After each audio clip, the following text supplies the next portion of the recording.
just, we gotta make sure that happens. Don't forget I that. would, yeah, of course I took my sister to it. My sister is married to a chef, so. Oh, this is good. Yeah, yeah, yeah.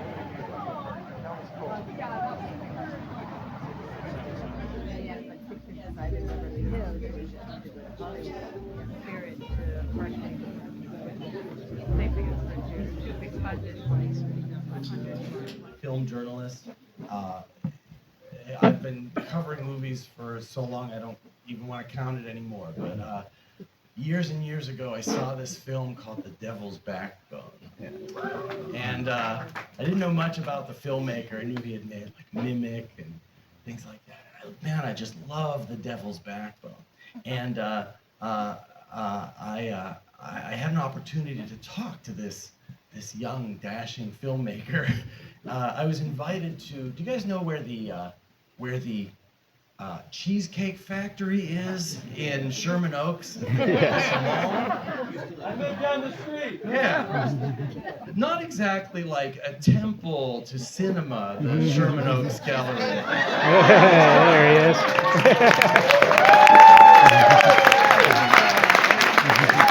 Here at Cheesecake. Guillermo, I'm telling them a story. Oh, sorry. I'll sit down. But I go to the Galleria to meet this filmmaker, Mr. Guillermo Del Toro. And he's making Hellboy. Hellboy, and there was a Virgin Megastore back then. Yeah. And a little office up there, and I come in, and here's this big man with a big smile and a big notebook stuffed with drawings and notes and ideas and things that were.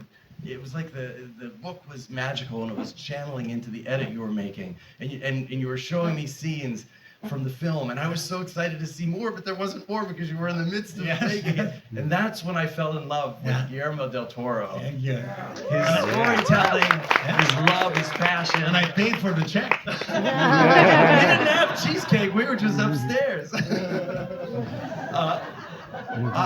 It's always a joy to write about your movies because you bring such love to the process. And I think I want to talk to you about that love because I think without it, I don't think you would be the success that you are because you have to get other people to feel it. I've been everything. I mean, to give you an example, I made this exhibition to stay open 2 more days. Yeah. And in exchange, they said you have to do another Q&A. So here I am. And it's the last Q&A, so we're going to go for 45 minutes. Listen, the thing is, I say, and it's completely true, my mission is evangelical. Mm-hmm. And I'm an evangelist of monsters. Yeah. And I believe that the parables that you can learn through fantasy and horror as instruments of illuminating, not, everybody thinks about horror being just a thing that shocks and horrifies. And I actually think there's a huge, incredibly graceful part of the human spirit to be discovered through the fables that I try to do. The Shape of Water, Devil's Backbone, Pan's Labyrinth, this, Hellboy, and every time I tackle it, I try to illuminate a little bit of the human spirit. Well, I think you find things in the darkness that you lose. Yeah. You know? My acupuncturist said something the other day that made sense. He said some people, if they experience something terrible in childhood, they detach from Earth and they have a clear communication with parables in heaven. This is my acupuncturist, so I don't argue with him. And he said, and then in order to root themselves, they look for the shadow of the mountain, the yang. And you can do it through grounding or love or earth, or simply the darker side of things. Since he had 20 needles in me, I didn't know at all. But there is something, I mean, this is my religion, in a way. I was raised Catholic, as you may have noticed from the movie, but I lapsed, and I tried to form my own phraseology of the spiritual through the Zen, through Tao, through Eastern philosophies, even aesthetics like wabi-sabi, kintsugi, an amalgam of things that are all in my movies. I try to talk about things that, I don't think there's wisdom in art, but there is experience. And I think you can, if you presume that you're wise, you're a fool.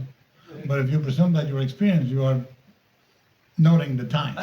At 61, I've gone through most of the bad conversations you have to have in life, and you want to share them with, as a son, as a father, as a brother, as a friend, as a human being. You mentioned being on an evangelical mission, and Yeah. that brings up something I wanted to talk about here with you in front of these folks. But I got to visit the set of Frankenstein almost a year and a half ago in Toronto, and spent 3 wonderful days watching this man work. On the autopsy scene. And It was all the that. assembly scene of the Yeah, and monster. we saw the knee in front of you. Yes, yes, and they had these. He and Oscar had these great nicknames for all of the little props. One of the guys was called Canadian Bacon because he had flayed skin, and all of these off-color. Yorick. Yes, Yorick was the skull thing. Yeah. But one of the things you said in our conversation, I keep thinking about it now because I think it's stuck with me. You said, you only get so much time. I'm paraphrasing here. You said you only get so much time on this earth. And I used to think about making movies as like building cathedrals.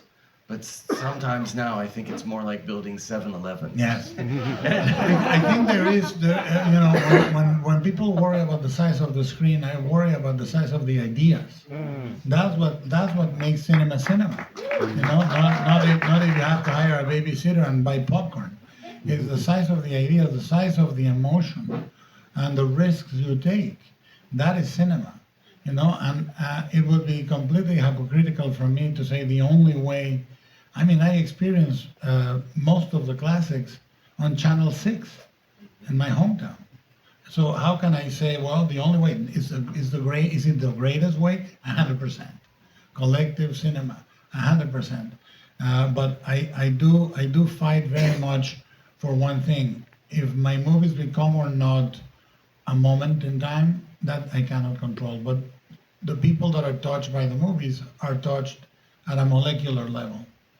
They are affected by them, and they know I am sincere.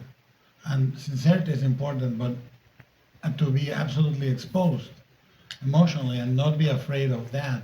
We live in a time where emotion is almost something you are ashamed of. Irony has replaced intelligence. People can take a negative position. We are in a moment where the polarities are both fear. It's an incredible moment in humanity right now. We are this close to losing essentially what makes us human. And whatever is standing, if we don't fight for love, and I know this sounds really disingenuous, and grace, even in the worst circumstances, I'm not saying we're perfect. We should be imperfect and fucked up. But we can be graceful and loving in doing that. If we don't fight for that, whatever's standing at the end of the day, even if it looks like a human, it will not be human. And I think it's very important to remember that. It's the same thing that was happening in 1818 when Mary Shelley wrote the novel. It was at the peak of the Industrial Revolution's beginning of the humanization. We have things that can do what you do faster. And it didn't get us into any better positions. And it was the moment where the entire structure was suffocating the voice of females. There was no place for women in society. We haven't fared any better. It was a moment in which it was all Eurocentric and Western. We haven't fared any better. Success started to be measured by exclusively money. We haven't fared any better. So these are things, that's why the novel is immortal, because we are moronic. We don't learn the lesson. And what a beautiful answer. I think I heard applause starting to break out numerous times. Thank you. I'm sorry I'm late. Goddamn traffic in LA. I'm waiting for. I was like, we're late. I hate being late. I think you're worth waiting for, and you waited a long time. Yeah, no. 50 years for this movie I waited, and more than 20 trying to develop it. When people say, well, why did you choose this, why did you choose that? Everybody passed on the movie at one point or another, and I just knew I had to make it. It's interesting because you were on a parallel journey with Pinocchio. Yeah, You had to try to get people to say yes to it, and your Pinocchio and your Frankenstein to me, feel almost like siblings, brother Yeah. or sister. They are sibling movies. That there is a parallel between them in, And the making of them and in the thematics. Thematic is father and son stories. They are both sons that are created by a father in a whim or looking for something that is not the creation of life, and the loving of life, and they have to travel away from their fathers to find experience and come back and tell them, this is who I am. Do you love me? Which are things that most people go through. That's the other thing we need urgently. I think everybody wants to be forgiven and forgive. And it's so hard people accept somebody shooting somebody in a movie much easier than they accept somebody forgiving someone in a movie. And that speaks very ill of where we are, and I think that we are in a spasm of fear. And I think Pinocchio and Frankenstein both became fables about love and grace for me, and the creature, the way it grows, which is the same in the novel, it grows like the entire human race. First, the entire world of the creature is one word, Victor. Then he says, oh, there's also Elizabeth. But that's the whole world. And then he learns friend. And the more he learns, the more confused he gets.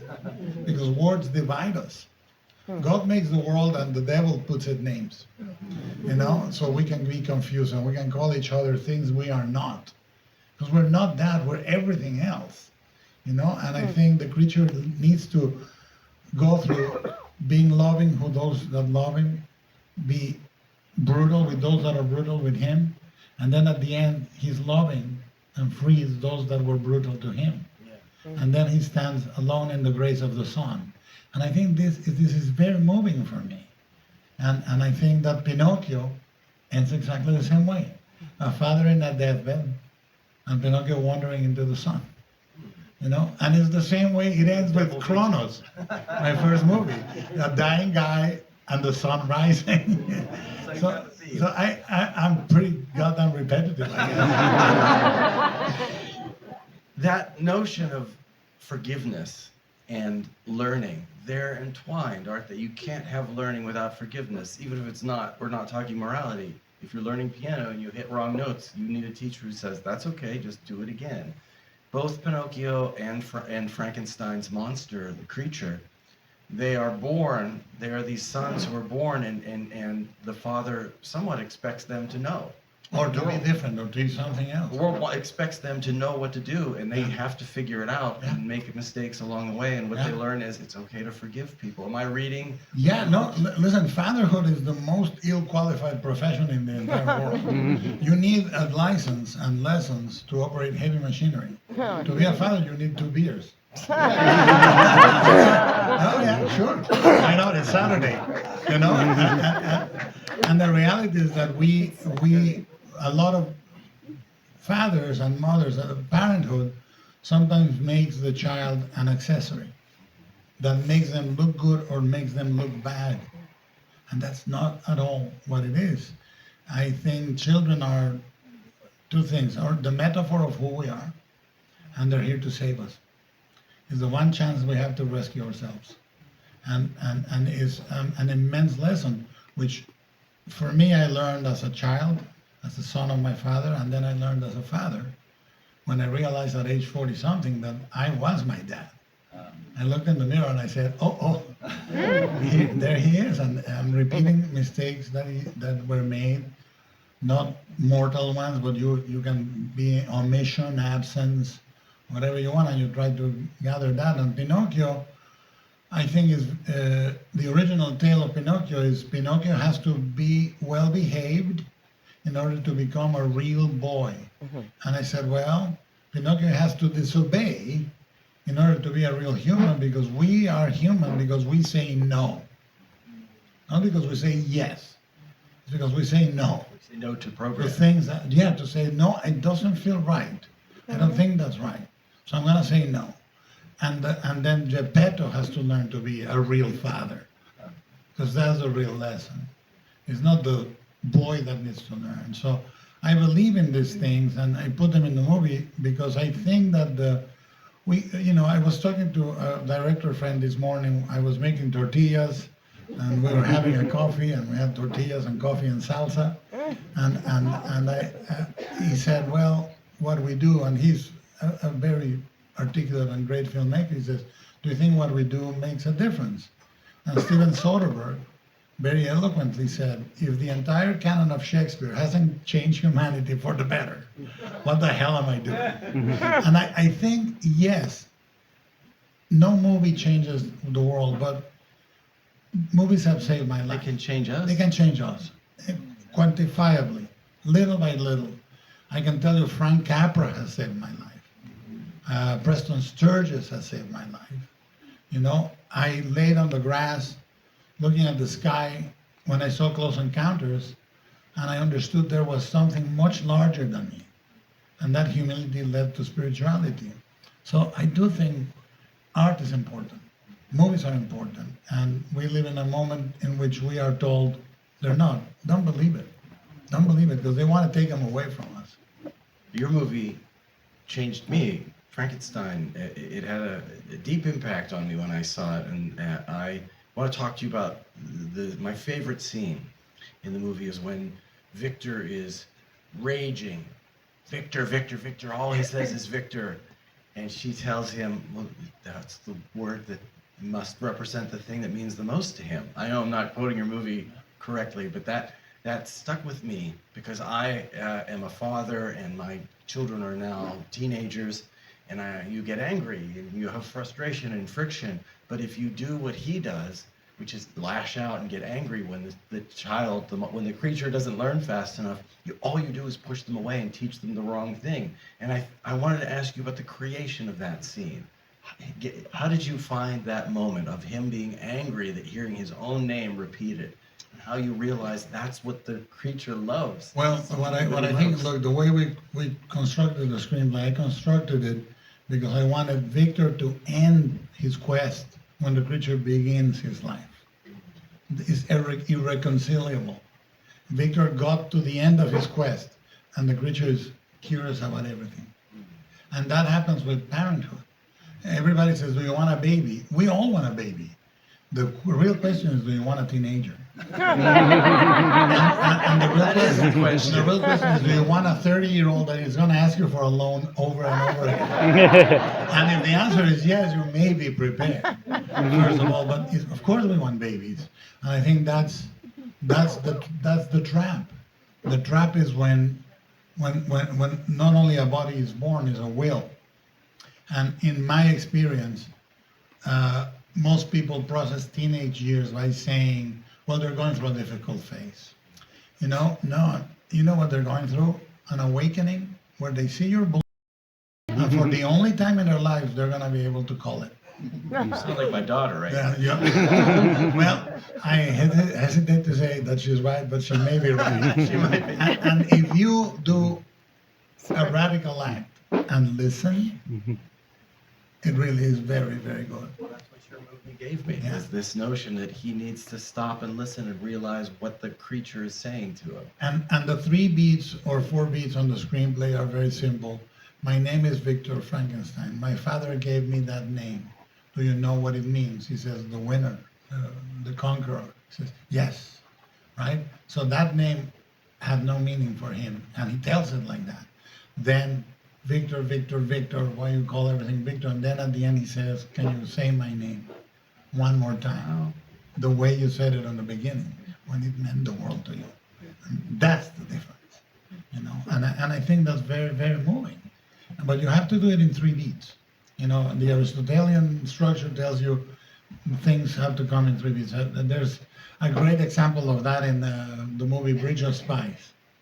It opens with a monologue where Tom Hanks says, it's an insurance claim, says, your guy, he's not my guy.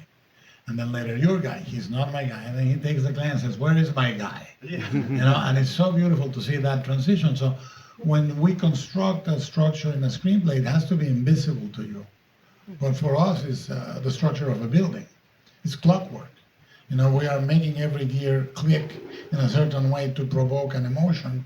And the same happens with the camera and the lens and the way we lay the track, the way we lay the colors, the sets, the wardrobe, all is meant to evoke emotion. Nothing is just for it to look good. It makes you feel a certain way. Tell me about the most important reaction you've gotten to Frankenstein. You've now met countless people who've seen it. You've been with audiences. It is literally like that. And the first thing that is, in the first 12 days, we had the reaction in the theaters, which was incredible, over and over again, and the theater sold out, and then it came to Netflix, and in the first 10 to 12 days, we had 2.2 billion interactions with the movie. And the number of completion was incredible, meaning people started and stayed to the end, and then the repeat viewings. That has been a real thing. And then came what I call the Franken Nation, which is people that started inundating us with the most beautiful, moving, and personal art, fan art. And a number that I've never, and I've had Pacific Rim, and Hellboy, and Blade, and Pan's Labyrinth. I've never seen a volume like this, because it speaks to people. You know, we're all fathers, we're all sons of someone, somebody somewhere has always had a figure like that. If you notice this year, many of the movies in the conversation, so to speak, are about fathers. And about fathers that are absent or good or capable, because we're in urgent need of something structuring, a mother, a father, whatever figure you need that can sit you down and see you and validate you as an existing person.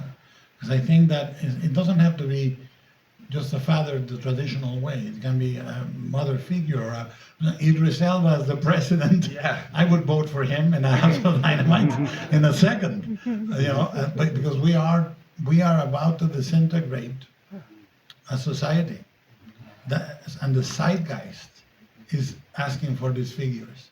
It's not casual. I mean, in the 80s we had volcano movies. Three in a row, or 3 meteor movies. Asteroids. The zeitgeist is real, and the pulse of the zeitgeist right now is these figures. Looking for, where, as the song says, who are the strong, where are the trusted? Yes. You know? That's Yes. what we're looking for. But what I think is important is also these movies can allow dialogue. And this is something every religion in the world understands parable. If I tell you I'm Republican, or I'm Democrat, or I'm a Buddhist, or you're a Christian, immediately we are saying what we are not. You know, when I'm saying, if I say I'm Catholic, that means I'm not a Protestant, I'm not a Buddhist, I'm not, you know, I'm telling you everything I'm not. But if instead of using what I believe in, I use a parable. There was a man with 3 sons, and he gave each son 3 talents and sent them out into the world. You're paying attention. And the story has no denomination. And you will believe, you can discuss principles that are universal. And I think that's the power of fantasy movies. They allow the parable to connect. This is a newborn. He's is a few hours old, and yet he's a 6'7" guy. But we see him as the cleanest embodiment of a human soul. That abstraction allows the dialogue. A puppet made of wood, you know, made. It's beautifully said. I'm going to applaud that.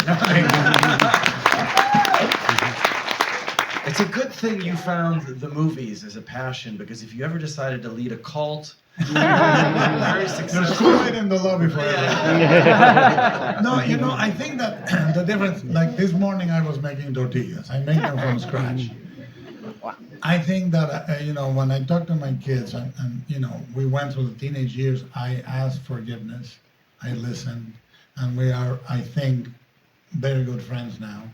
But I always say to them, you want to be happy? The secret of happiness is super simple. The others. Give. Give. Serve. Like when you cook for someone, it's one of the purest forms of love. You know, when you say, what do you need? Not what I need. What do you need? This reminds me of something we talked about on the set. I don't know if you remember this, but I was asking you, we were talking about fatherhood and how that informed the writing of the story and how you envisioned the Frankenstein story. And I asked for an example from your own life, and you said, my daughter's car was broken. There was something wrong with it. I forget what it was. Yeah. You said, it was important to me that she know and that I know that I took care of this, that I didn't have an assistant or somebody else. I took the car, I took it to the mechanic, I waited until they did this, and I took it to the guy that put the new tires. I did it, and the new tires were put, and then I took it to the balance, and I said, I did this.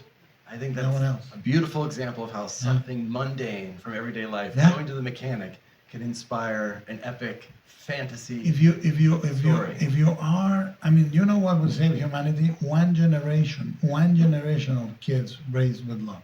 One. That we have failed to do that. We have failed to do that as a species. We have never raised one generation just with love. You know, it would fix everything. Because I heard something heartbreaking at one point in my life. It said, a child that is loved by the parents can do anything.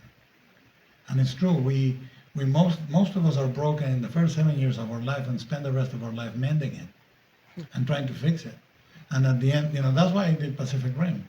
I wanted to do Pacific Rim to show that we build these personas, these giant robots. And inside there is one lonely person that has to communicate with another lonely person.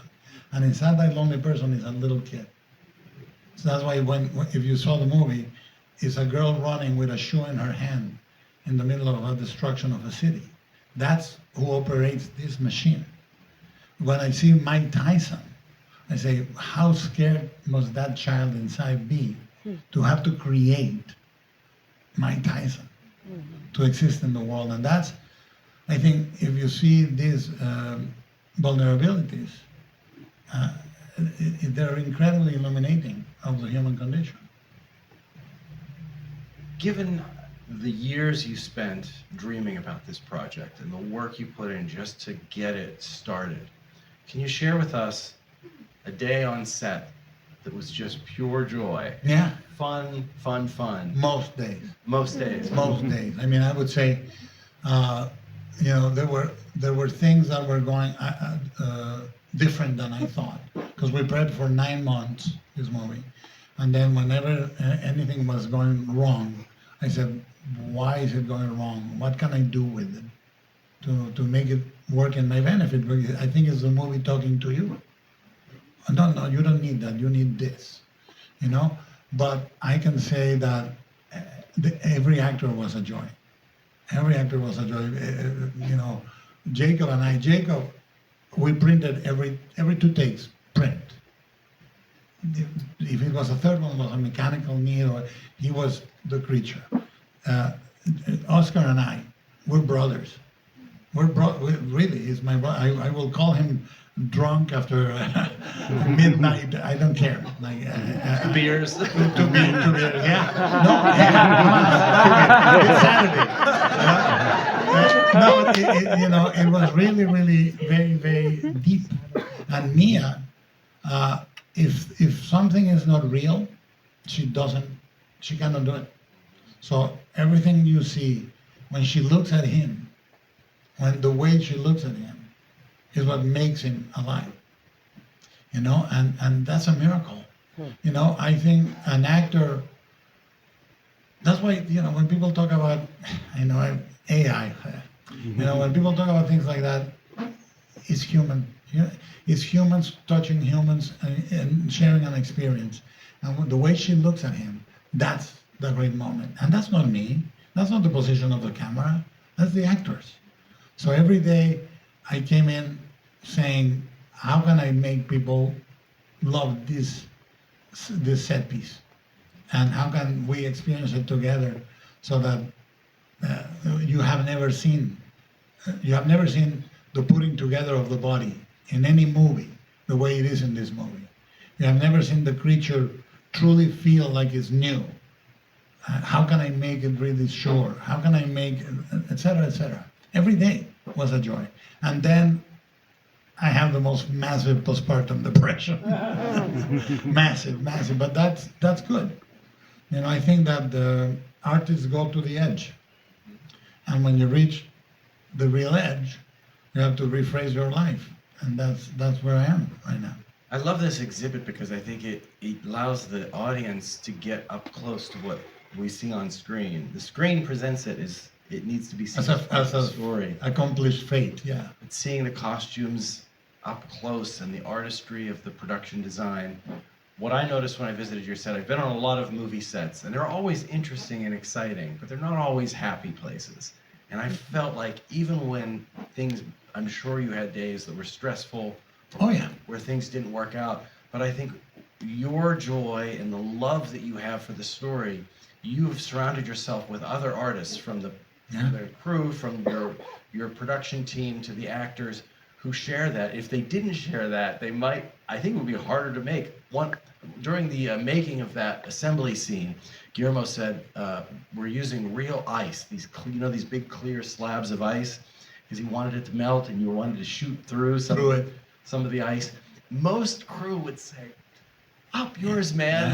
Why are you doing this to us? Because that means every 10 minutes they have to replace a bunch of ice. But because I think you made them care about it as much as you cared about it. They wanted to know the extra That is mile. the secret. The secret is, first of all, there are two types of directors: guests that want to be served, and hosts that want to make a banquet. I'm a host, so I make everybody say, "Isn't it great?" I remember Tom Sawyer and Huckleberry Finn, when they say you have to paint the fence. And Tom is painting the fence, and a kid comes in and says, "What are you doing? Why are you so happy?" I'm painting this fence, man. It's so much fun. Can I paint the fence? Yeah, paint the fence. Oh my God, this is great. And another, can I paint a little? That's directing for me, in a way. I have to say, how is your movie going? I know what my movie is doing, but how is your movie going? And at the end of the day, every member of this crew, which I have known for 15 years in Toronto, this is their movie. They own it. And every night I say, whoever wants to come tomorrow to the editing room, because I edit every morning, and I show everybody the scene we shot the day before, completely assembled, with music and sound and everything. And I say, anybody want to come in the morning, you're welcome in the editing room. Anybody. Set deck, wardrobe, props, and they show up with coffee and a donut or whatever, and we sit down and they see me edit.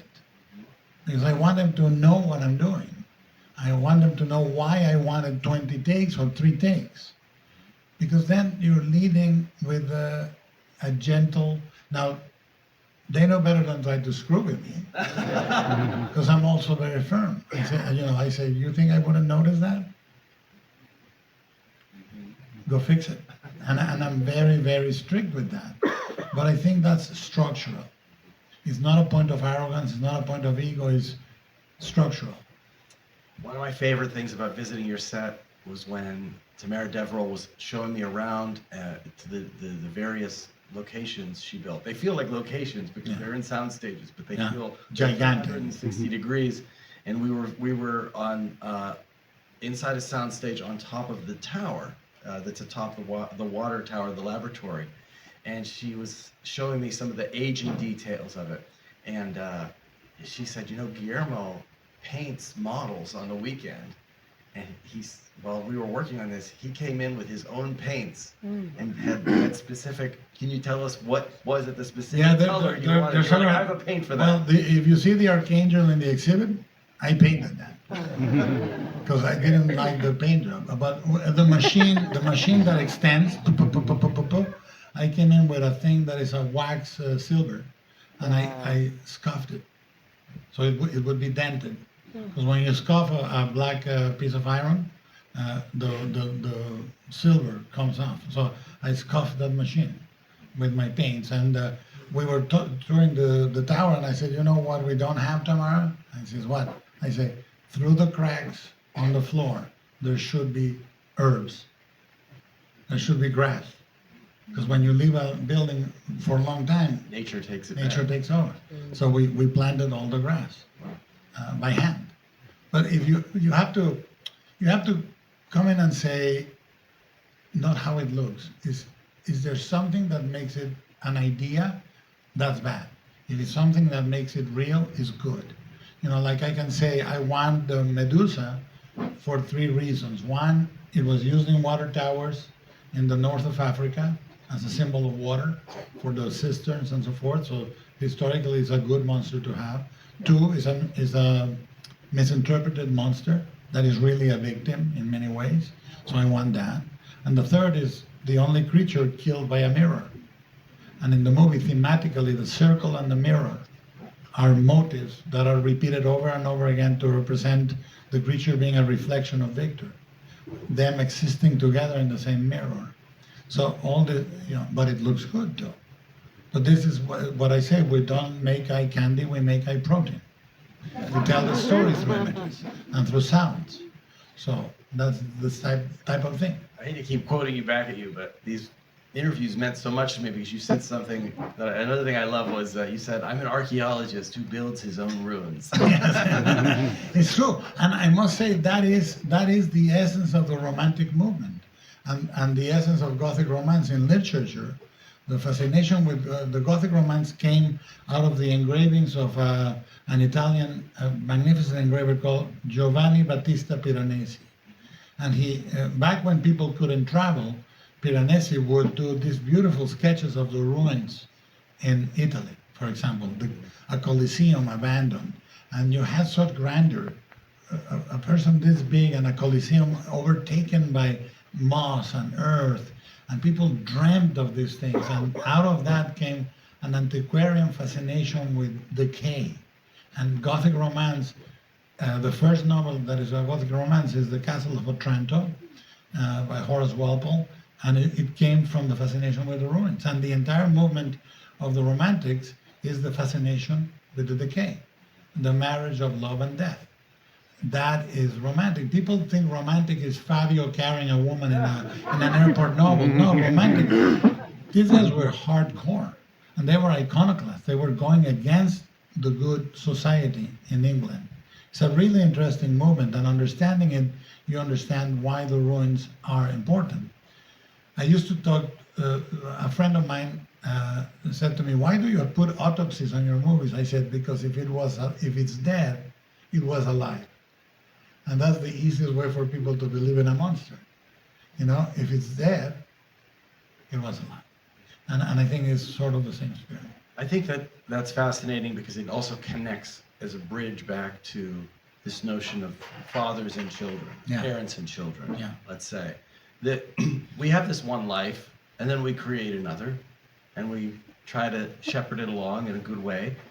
But there have been many, many countless lives before us, and the ruins to me seem to symbolize whenever I'm in the woods and you find like a little foundation or a chimney, just a chimney standing in the trees. Somebody was here once. Somebody was there. And that's true of us too, is that these are the questions people have been wrestling with over and over again. Mary Shelley's time. A trace tells more the story than something complete. A mystery. Every time somebody gets run over, they lose one shoe. So every time you drive on the street and you see one shoe, you know the story instantly. Or to say it differently, like a ruin collaborates with your imagination into putting everything together back again. So I think that when you show something pristine, like how many tiles are missing, and I say to Tamara, this is the story of this place, and we have to make it rational.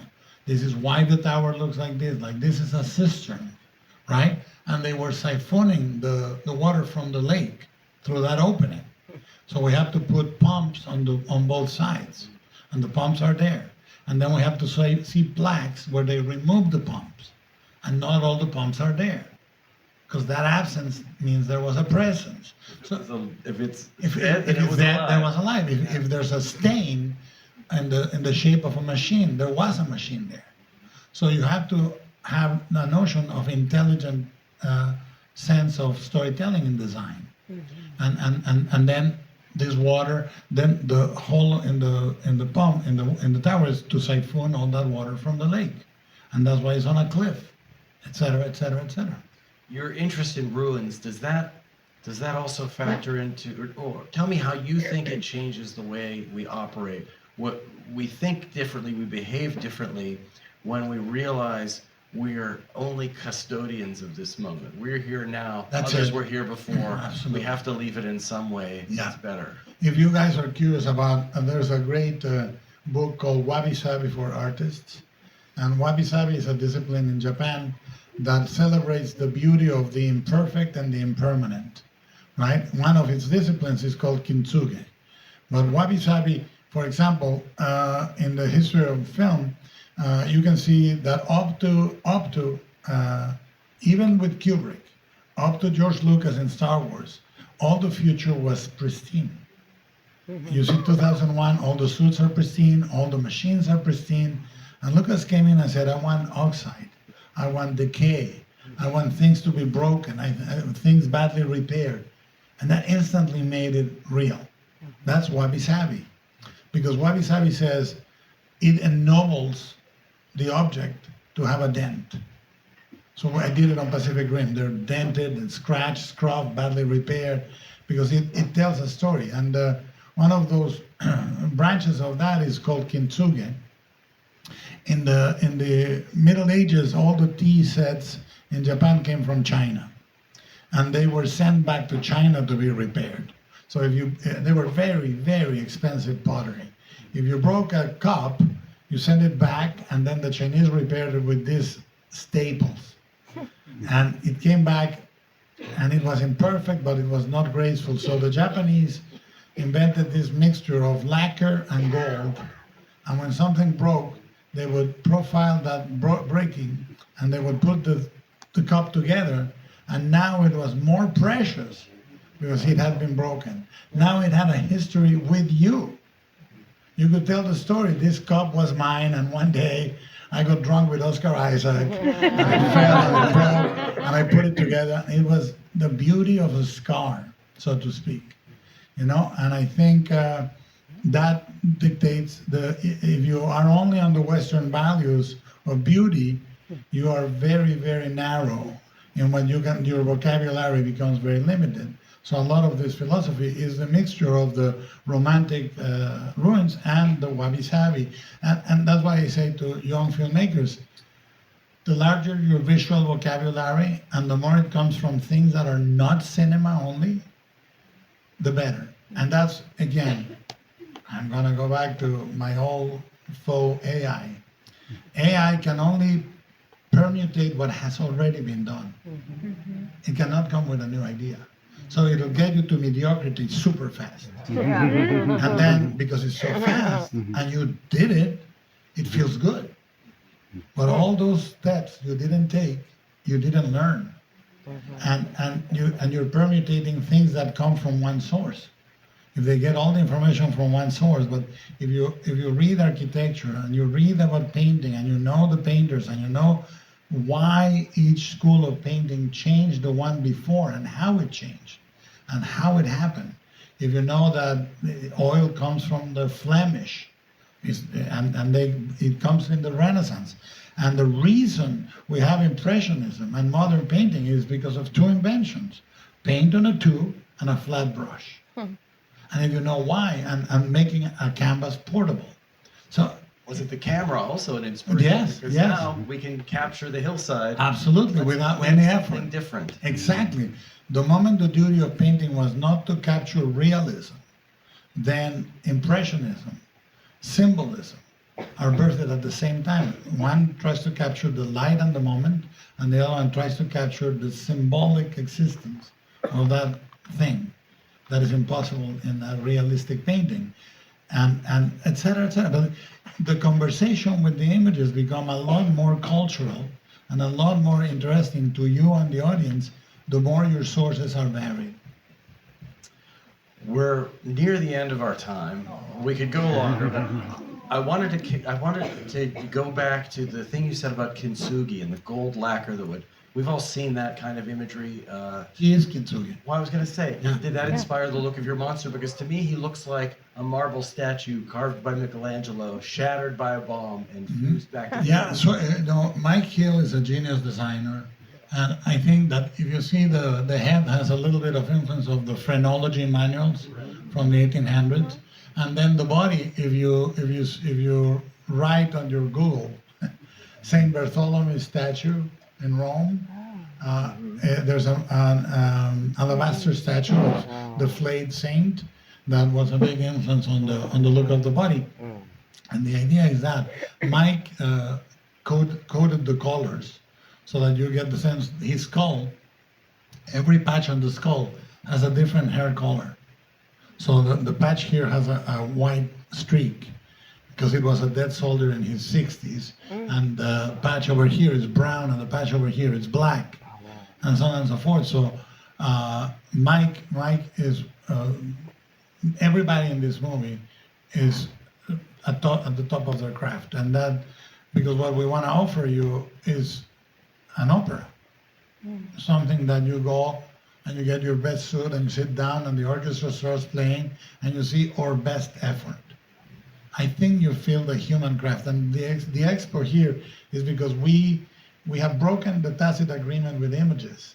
You know, for many centuries, if it wasn't an image, it was real, right? And now we don't know what's digital and what's real. And what I wanted to say to you in this expo is there's a lot of this one that's real. And I think it's a celebration of the crafts, yes, but it's a celebration of humanity. Because I tell you this, no matter what they tell us, and it's up to us to relinquish or not, no one can move you with a piece of art that is not human. No one, nothing will do that. So whether I get to make a movie like this again or not, who knows?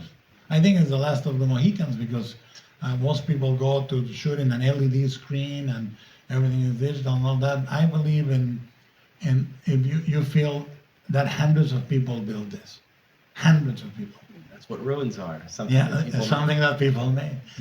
He's made of all these different pieces. Each one is a part of somebody else who lived different hair colors. And that's he's a ruin as well, isn't he? That's what we are. I mean, I'm telling you, it's not facetious.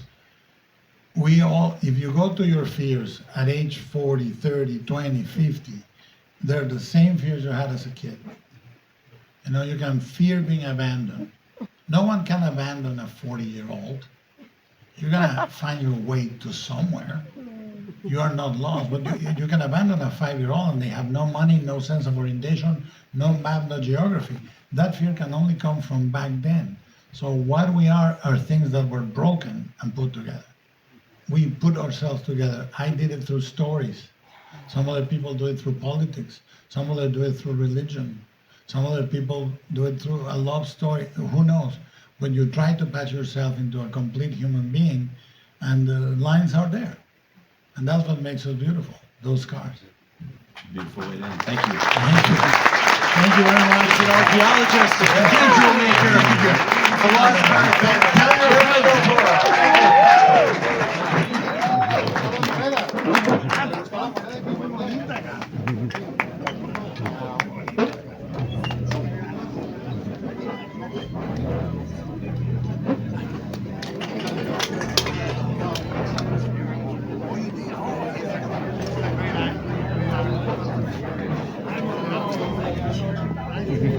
So beautiful.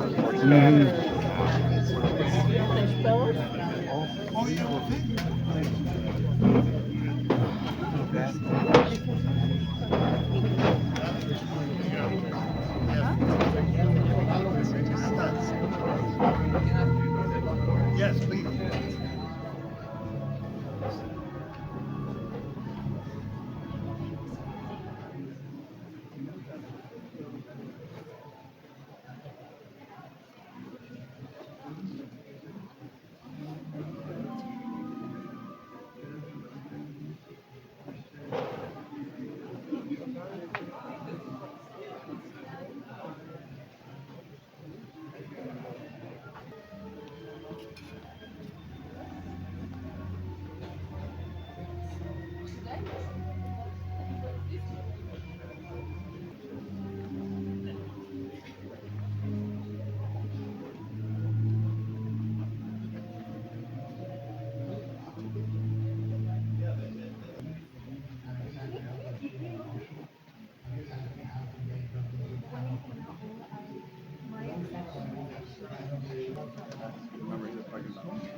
desk. The desk? So the desk.